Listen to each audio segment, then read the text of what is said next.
Welcome back, everybody, to another show of Catholic Shorts. My name is Russ. Bob. He's Bob. And tonight we got an interesting question. We got this election coming up, Bob, so we thought we'd tackle this. And I've heard it said from the pulpit that it's not a sin to vote Democrat. And so we want to attack that. Let's see what it says here. So across the country, in just about every pulpit, they're going to say, we need to vote our conscience. And that's about all the help you get. You need to vote your conscience. You know, and you can go on the USCCB website and you can read all about that and how to form your conscience and all this good stuff. But we're going to tell you tonight what that means. So stay tuned. It's really easy. The USCCB made a statement in 1995, and it said this: no one with a clear conscience can vote for a candidate who is in favor of abortion. So there you go. End of show. You can't vote for somebody who's in favor of abortion, not with a clear conscience. Right. And I've heard people say, you know, even in my own circle here, say, well, abortion is just another issue. And we're here to say tonight, no, it's not. It is not just another issue. If you say it's just another issue, you don't understand what abortion is. That's right. There have been 45 million babies killed since the legalization of Roe v. Wade. Thanks be to God, the Supreme Court overturned that and it went back to the states. So here in the free state of Texas, it's not legal to get an abortion here. If you think that abortion is just another issue, I can prove to you that you're wrong. And the way I'm going to prove that to you is all you got to do is take out the word unborn. And let's say that these 45 million babies had already been born. They're born, and they're a month old, they're 2 months old, they're 5 months old, they're 6 months old, and the mother just got tired of them, and she brings them back to the abortion clinic, and she says, you know, this baby cries too much. I didn't understand what I was getting myself into. Whatever the reason is, here, take care of it. And then the abortion clinic takes the baby into the back room and kills it. Is that acceptable? Is that acceptable here in the United States? No, it's infanticide. That's right. It's murder. That's right. But God sees no difference between the baby that's in the womb and the baby that's outside the womb. There's absolutely no difference. The child in the womb is the same as the child outside the womb. In the eyes of God, a life is a life. It doesn't matter where its location is. That's right. It is a human being. It's a human life. So in the eyes of God, in the eyes of the Catholic Church, there is absolutely no difference between that baby that is inside the womb and the one that's outside the womb. That's right. Think about it this way. You know, you got a child in the room, in that room that I'm looking at right now that you're in. I could see a door. Mm-hmm. Okay. There's a child behind you standing inside this room. Okay. If the child stays in this room, somebody can barge in and kill it. Okay. But as soon as that child walks outside the door, he's safe. Really? That's the difference we're talking about here. That's right. The womb is just a door. It's another room that this child is in. That's right. As soon as that child comes out of that room, he's different somehow. Right. That's absolutely right. Give me a break. That's right. That's right. So I wanted to read something that was said by the Pope recently. And this was on the USCCB website, and this is a report that they did. And it says, returning to Rome at the end of a September 2nd to 13th trip to Indonesia, Pope Francis held his customary in-flight conference and was asked about the choices U.S. Catholics face in electing a president. asked what a U.S. Catholic, given a choice between voting for a person who supports abortion or one who supports closing borders and deporting migrants, Pope Francis said one must choose the lesser evil. Who is the lesser evil? That woman or that man? The Pope asked. I do not know. Each person must think and decide in his or her conscience. Then he goes on to say, both attitudes are against life. The one who wants to throw out the migrants and the one who kills children, the Pope said, both are against life. And he goes on to say, in the Old Testament, he said, God's people are repeatedly reminded to care for widows, orphans, and the stranger, that is, the migrant. They are the three that the people of Israel must protect. The one who does not care for migrants is lacking. It is a sin. And then he goes on, he says, and to have an abortion is to kill a human being. Whether or not you like the word, it is killing, the Pope said. The Catholic Church does not allow abortion because it is killing. It is assassination. And we must be clear about that. So that's a great statement from the Pope. I love that statement. It's assassination. Yep. Abortion is assassination. That's right. There's no other way to put it. So he goes on to say, he said, Pope Francis was asked if there were situations where a Catholic could vote for a candidate who was in favor of abortion. In political morality, generally, they say not voting is wrong. One must vote, and one must choose the lesser evil in accordance with one's conscience, he said. So, yeah, the Pope's given us about as much help as the priests are. Just vote your conscience. But we're here to tell you, you can't vote for somebody who's in favor of abortion with a clear conscience. That's what the USCCB says. You can't do it. And if you do vote for somebody who is in favor of abortion, you probably need to go to confession. Go to confession. You need to confess it. Go ahead. We do have, I know Trump he's somewhat in favor of some abortions, but he's not full-fledged like Kamala is. Right.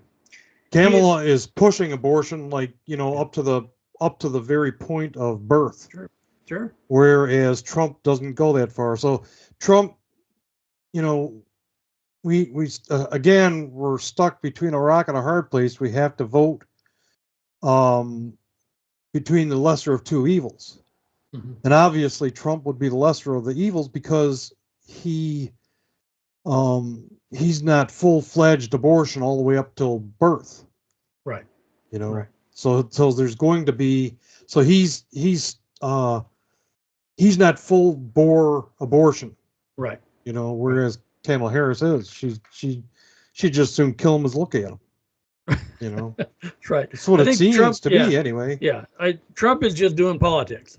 Yes. That's all he's doing. He's just doing politics. And to have a president who went to the pro-life rally in January, I think it's January 23rd was a legalization of abortion way back when.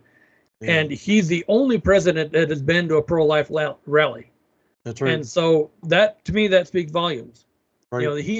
So you can't, I can say in my heart, he's not in favor of abortion. Right. He's not going to push it. He's not going to push it. He's not in favor of it.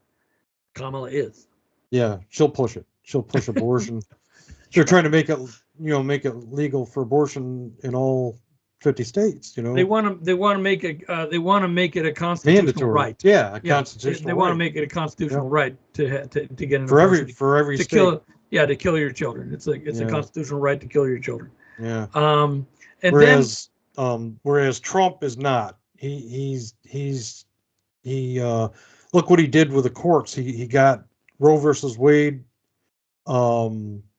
taken down, and now it's back to the decision of the state. Yeah, which is where it should have been. Right. When he was a president, he said, "I'm going to put pro-life judges in there," That's and right. he did. Yes, he did. And look at what happened. Thanks be to right. God. Thanks be to. So I've had other people say, not just an issue. They've said this. to me. They said, well, those women have a free choice and they're going to make it anyway. It doesn't matter what we do or whether not. And I said, not in Texas, they aren't. In Texas, it's illegal. You can't do it here. See what happens when you change the laws? That's right. Would that all the laws in all the states be like Texas? Then you wouldn't have it. It's like you can't win that argument. Yeah. But I want to go back, Bob, to the migrants, and the immigration thing, and to me, there's no comparison. There's absolutely no comparison between the migrant crisis and what we want to do to the migrants and killing babies. It's not like we want to line them up against the wall and shoot them down. No. We don't want to do that. No. We want to send what we can't. He wants to send them home. That's right. Send them home. What's inhumane about that? He just wants to send them home. Send them where they came from. There's nothing inhumane about that at all. Right. And the trick is, too, he doesn't have a problem with them coming back if they come back the right way, lawfully. Sure. None of us have a problem with them coming over lawfully. Right. It's when they come over here and by the thousands and there's no door, there's no gate, there's nothing. They just come over the border. You try to do that in any other country. This is the only country where people have a problem, right. With having a wall up. That's right. You look at every other single country, you're not going to get across that border. That's right. Not illegally. There's going to be somebody there waiting for you. That's right. You got to stamp that passport. You go over, they're going to go. Get out. Yeah. Yeah. No, you can't. You can't go to another country without a passport. You've got to have a passport to get into any other country. I don't care where you're going. Even if you're going to Mexico, you can get in to Mexico within the first, I think, I don't know how many miles. I think 10 miles. But then you go further south than that. Nope. You can't be there. Right. They don't care if you're an American citizen who we are. They'll kick you out. You can't be there. Not unless you have a passport. You got to have permission. And that's what should happen. That's right. You should have permission to be there. Each country deserves to have their own sovereignty. Right. And the problem is, Bob, 7 million. We're talking 7 million illegal immigrants have come over the border since Biden took office, and it's all being done on purpose. Yes. If they could, they would give them voter registration cards right there at the border at the gate. Here, registered to vote to vote. Vote for us. We got you. They're trying that. Here you go. Have that. Have your voter registration card. Mm-hmm. They hand that out with their immigration papers, the voter registration card. Right. They would love to do that. That and their free phones and their cash and whatever else they're giving them. That's right. But we're overwhelmed. There's 7 million people in the state of Nebraska. So we basically immigrated a state of Nebraska of that many people here in the United States. We can't, no country can handle that many people. No. Not without consequences, not without serious consequences. Look at what's happening recently in Springfield, Ohio.